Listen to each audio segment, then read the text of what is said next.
Hello guys, welcome to my channel 5 minutes with view. তো আজ আমি বানাবো বিয়ে বাড়ির স্টাইলের রুই মাছের কারি। হলুদ, লবণ ও লঙ্কা গুঁড়ো দিয়ে ভালো করে মাছটিকে মাখিয়ে রাখলাম।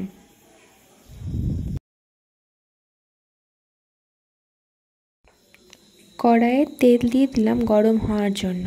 তেল গরম হয়ে গেলে একে একে মাছগুলিকে ভেজে নেব ভালো করে।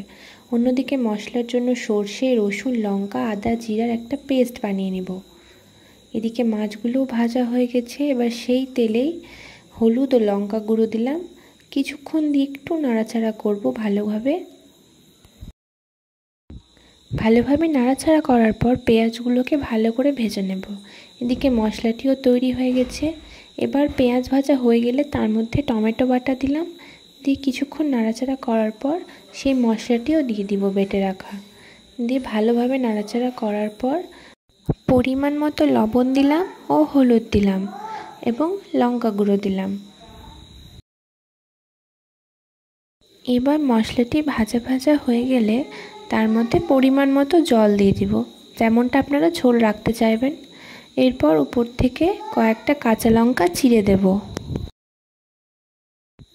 এবার ঝোল ফুটে এলে ভেজে রাখা মাছগুলোকে এক এক করে দিয়ে দেব। দিয়ে ওপর থেকে একটু ফুটে এলে কাঁচা সর্ষের তেল ছড়িয়ে দেব। ব্যাস, কিছুক্ষণ ফুটে যাওয়ার পর তৈরি আমাদের রুই মাছের কারি।